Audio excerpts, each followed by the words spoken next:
ملک ہمارا ہے، ہم بھی اس ملک کے اندر رہنے والے، ہم باہر سے آئے ہوئے لوگ نہیں ہیں۔ آپ اگر گوجر ہیں ہم بھی گوجر ہیں، آپ اگر ٹھاکر ہیں تو ہم بھی ٹھاکر ہیں، آپ راجپوت ہیں تو ہم بھی راجپوت ہیں، آپ جاٹ ہیں تو ہم بھی جاٹ ہیں۔ اس لیے ملک تو ہم تو یہیں کے رہنے والے ہیں، آپ ہم سے ہمارا حق کیسے چھین رہے ہیں؟ آپ نے مسجد کو لے لیا، بابری مسجد کو لے لیا، مندر کو بنا دیا، ہم تو خاموش ہیں، ہم نے تو کچھ۔ اس کا مطلب آج یہ ہے کہ اب آپ ہر مسجد کو اسی طرح لینا چاہتے ہیں، قانون کو آگ لگا دیجئے، کورٹ کے قانون کا آپ جنازہ نکال رہے ہیں، یہ ملک کے لیے مفید نہیں ہے۔ اس کا مطلب یہ ہے کہ اب کورٹ کے فیصلے قانون کی بنیاد کے اوپر نہیں ہوں گے، بلکہ کورٹ کے فیصلے جہاں کہیں بھی کسی اکثریت یا اقلیت کا کوئی معاملہ مذہبی آئے گا تو وہاں اقلیت کو مذہب کی بنیاد کے اوپر اس کے حق سے محروم کر دیا جائے گا۔ ہم اسی کے خلاف احتجاج کر رہے ہیں۔ آج تک ملک کے اندر یہ نہیں ہوا کہ کوئی 20 کروڑ کی اقلیت ملک کے اندر یہ اعلان کرے کہ ہمیں کورٹ کے اوپر اعتماد نہیں رہ گیا۔ ہم پہلی مرتبہ یہ کہہ رہے ہیں۔ اس کو سمجھنا چاہیے، سوچنا چاہیے، اس کی آواز پوری دنیا کے اندر جائے گی۔ اس سے ملک کے قانون، اس کے کورٹ کے اوپر کیا اثر پڑتا ہے، یہ ہمارا پہلا احتجاج تھا۔ سر، وہ ان کا ماننا ہے کہ دیش جو ہے وہ کہیں نہ کہیں سمویدھانک طریقے سے ہی چلتا ہے، تو آپ کو کورٹ کے آرڈر پہ وشواس کیوں نہیں ہے؟ اگر لوگ وہاں پہ پوجا ارچنا کرتے ہیں، کر رہے ہیں، تو آج وہاں پہ ویرودھ کیوں ہو رہا ہے؟ ساری دکانیں بند کیوں ہیں مسجد کے آس پاس؟ ہمیں کسی کی پرارتھنا کے اوپر، کسی مندر میں جانے کے اوپر ہمیں کوئی اعتراض نہیں۔ آدمی چاہے جہاں، وہ اگر قانونی مندر ہے تب اور بے قانونی مندر ہے تب، ہمیں کوئی دخل اس کے اندر نہیں۔ ہم نہ کسی کے اوپر اعتراض کرتے ہیں۔ ہمارا اعتراض اس کے اوپر ہے کہ 400-500 سال سے ایک مسجد ہے، وہاں نماز ہو رہی ہے، آپ نے اس کو مندر کیسے بنا دیا؟ ہمارا اعتراض یہ ہے۔ مندر میں جانے یا مندر کے بنانے کے اوپر کوئی اعتراض نہیں۔ آپ 100 کی جگہ 1000 مندر بنائے گی، ہمیں کیا اس سے لینا دینا ہے؟ لیکن آپ ہماری مسجد چھین کر کے اس کو مندر، اور وہ مسجد جو 400-500 سال سے بنی ہوئی مسجد ہے، اس کا مطلب یہ ہے کہ آپ ہم سے ہمارا حق چھین رہے ہیں۔ ملک کے اندر ہے، ملک ہمارا ہے، ہم بھی اس ملک کے اندر رہنے والے، ہم باہر سے آئے ہوئے لوگ نہیں ہیں۔ آپ اگر گوجر ہیں ہم بھی گوجر ہیں، آپ اگر ٹھاکر ہیں تو ہم بھی ٹھاکر ہیں، آپ راجپوت ہیں تو ہم بھی راجپوت ہیں، آپ جاٹ ہیں تو ہم بھی جاٹ ہیں۔ اس لیے ملک تو ہم تو یہیں کے رہنے والے ہیں، آپ ہم سے ہمارا حق کیسے چھین رہے ہیں؟ مسجد کمیٹی الہ آباد لگا ہے۔ یہی بات یہ ہے کہ کورٹ جو عدالت کی جگہ تھی، جو قانون کی جگہ تھی، جس کی بڑی بڑی لائبریریاں ہیں، جن کے اندر ہزاروں کتابیں ہیں، جن کو چھانا جاتا ہے، پھٹکارا جاتا ہے، اس کا مطلب ہے سب کو آگ لگا دیجئے، اور اب ہر کورٹ قانون یا علم کی بنیاد کے اوپر نہیں، اب کورٹ چلے گا عقیدت کی بنیاد کے اوپر، آستھا کی بنیاد کے اوپر۔ ہمیں اس کا، ہم یہ سمجھتے ہیں کہ اس طرح سے کورٹ کے قانون کا آپ جنازہ نکال رہے ہیں، یہ ملک کے لیے مفید نہیں ہے۔ ہمیں قانون نے جہاں تک جگہ دی ہے، حق دیا ہے، ہم وہاں تک جائیں گے۔ اگر ہر جگہ سے بھی ہمیں ناکامی ہو جاتی ہے تو بھی ہمارا احتجاج یہ نہیں ہوگا کہ ہم کسی سے یہ کہیں کہ سڑکوں کے اوپر نکل جاؤ، نہیں، ہم نہیں سمجھتے ہیں۔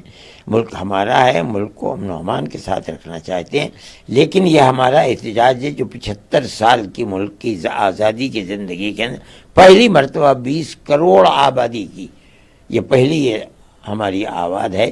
ہم یہ کہتے ہیں کہ آپ نے قانون کا جنازہ نکال کر کورٹ کی جو ایک شان تھی اس کو ختم کر دیا۔ کورٹ کا مسئلہ اپنی جگہ پر ہے، ہمارا جو اعتراض ہے وہ یہ کہ آپ نے قانونی اعتبار سے ایک فیصلہ کیا، یہ دوسری چیز۔ آپ قانونی اعتبار سے یہ کہتے ہیں کہ یہ مسجد اپنی جگہ پر ہے، یہ مندر توڑ کر نہیں بنائی گئی، یعنی یہ رام جنم بھومی نہیں ہے جہاں مسجد ہے، یعنی جو اس مسجد کے اندر بت کو لا کر رکھ رہا ہے وہ مجرم ہے، آپ یہ بھی کہتے ہیں۔ اور اس کے بعد آپ یہ بھی کہتے ہیں کہ مسجد ہم دے رہے ہیں اکھاڑے کو، ہمیں ہمارا حق کہاں ملا یہ بتائیے؟ آپ نے 20 کروڑ آدمیوں کے حق کو چھین لیا، بزور و زبردستی چھین لیا۔ ہمیں اسی کے اوپر اعتراض ہے۔ ہم جو آج احتجاج کر کے یہ کہہ رہے ہیں کہ کورٹ نے اپنی حیثیت کو مجروح کر دیا، کورٹ کے اندر انصاف قانون کی بنیاد، چلیے وہاں تک ٹھیک تھا، آپ نے مسجد کو لے لیا، بابری مسجد کو لے لیا، مندر کو بنا دیا، ہم تو خاموش ہیں، ہم نے تو کچھ. اس کا مطلب آج یہ ہے کہ اب آپ ہر مسجد کو اسی طرح لینا چاہتے ہیں. قانون کو آگ لگا دیجئے، کتابوں کو آگ لگا دیجئے، لا کا جو فن ہے اس فن کو ختم کر دیجئے، اور آگ لگا کر کے آپ آستھا کی بنیاد کے اوپر لے کر کے چلے جائیے. ہم یہ سمجھتے ہیں کہ یہ رخ ملک کی آبادی کا نہیں، ملک کی بربادی کا ہے. کہ جو لوگ عبادت گاہوں پر قبضہ کرنے کا پروگرام چاہتے تھے ان کو سہولت اور آسانی مل رہی ہے. کانگریس گورنمنٹ کے زمانے میں سن 91 کا قانون بنا تھا، ہمیں اس کے اوپر بھی یہ اعتراض تھا کہ بابری مسجد کو اس سے الگ کیوں کیا جا رہا ہے، لیکن کیا گیا کیونکہ جمعیت علماء ہی اس کیس کو لڑ رہی تھی،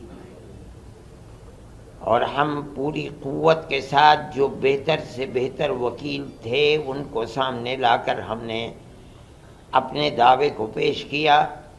اور ہم بار بار یہ بات کہتے تھے کہ ثبوت اور شواہد کی بنیاد کے اوپر، یعنی قانونی دلائل کی بنیاد پر جو فیصلہ سپریم کورٹ کا ہوگا ہم اسے قبول کریں گے. سپریم کورٹ کا ایک فیصلہ کہ مسجد اپنی جگہ ہے، کسی مندر کو توڑ کر نہیں بنائی گئی، یعنی جہاں بابری مسجد ہے وہ رام جنم بھومی نہیں ہے. یہ فیصلہ کورٹ نے دے دیا سپریم کورٹ میں. یہ دلیل تھی، سروے ہوا تھا، سروے سے ثابت ہوا کہ یہاں کوئی دوسری عمارت نہیں تھی.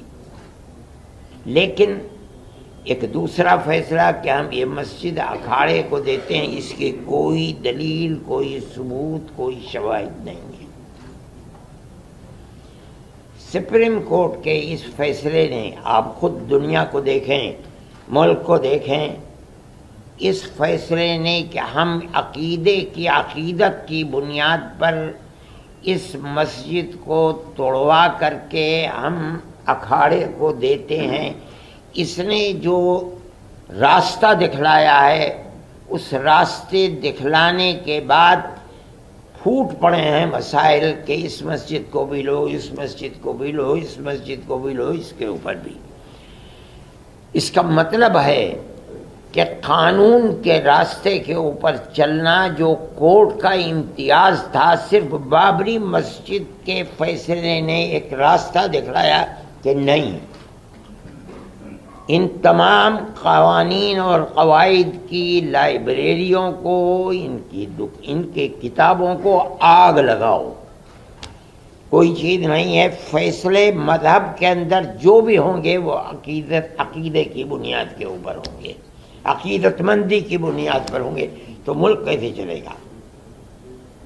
یہ تو ایک تصور یہ دیا جا رہا ہے کہ جہاں بھی اکثریت اس ملک کے اندر اپنی عقیدت کی بنیاد کے اوپر کسی مسئلے کو لائے گی، وہاں حقیقت اور ثبوت شواہد کو نہیں دیکھا جائے گا، بلکہ وہاں یہ دیکھا جائے گا کہ اکثریت کی عقیدت مندی کیا چاہتی ہے، جو چاہتی ہے اس کو پیش کر دیا جائے گا. تو ملک کیسے چلے گا؟ یہ ایک بات ہے سوچنے کی. ہم صرف اتنی ہی بات کہنا چاہتے ہیں کہ اگر روش یہی چلے گی تو چاہے وہ کسی بھی اقلیت کا فرد ہو، چاہے وہ سکھ ہو، چاہے وہ جین ہو، چاہے وہ مسلمان ہو، چاہے وہ عیسائی ہو، کسی مسئلے کے اندر اس کو فیصلہ نہیں ملے گا. اگر مقابلے کے اندر تناؤ ہے اور اس کے اندر عقیدت اکثریت کی اس کے اندر دخل رکھتی ہے تو اس کے اندر، اس کے مقابلے کے اندر قانون بیکار اور بے اثر ہو جائے گا. یہ بات میں ہی نہیں کہہ رہا ہوں، سمجھدار اور بڑے بڑے وکلاء یہ بات کہہ رہے ہیں کہ اس فیصلے نے بابری مسجد کے جو راستہ کھولا ہے کہ عقیدت کی بنیاد جب کبھی مقابلہ ہوگا تو قانون اس کے مقابلے کے اندر ہیج ہو جائے گا. تو پھر لا آپ پڑھاتے کس لیے ہیں؟ لائبریریوں کے اندر آپ کے ہزاروں کتابیں کس لیے رکھی ہوئی ہیں؟ ان کو آگ لگا دیجئے، یہی مسئلہ ہے۔ یہ ملک کا میں سمجھتا ہوں بہت بڑا المیہ ہے کہ اس ملک کے اندر آج مسلمان یہ کہہ رہا ہے کہ مسئلے کی بنیاد لوور کورٹ سے لے کر سپریم کورٹ تک عقیدت کے اوپر ہے، قانون کے اوپر نہیں ہے۔ میں اس کو بہت بڑا المیہ سمجھتا ہوں، اور ایک یہ داہیہ ہے، بڑا مسئلہ ہے۔ اس مسئلے کو سوچنا چاہیے، اور جن لوگوں کے ہاتھ میں ملک کی باگڈور ہے انہیں سمجھنا چاہیے کہ مسئلے ملک کو کدھر لے کر کے چلنا ہے۔ میں اس سے زیادہ اپنے افسوس کا کوئی اور اظہار نہیں۔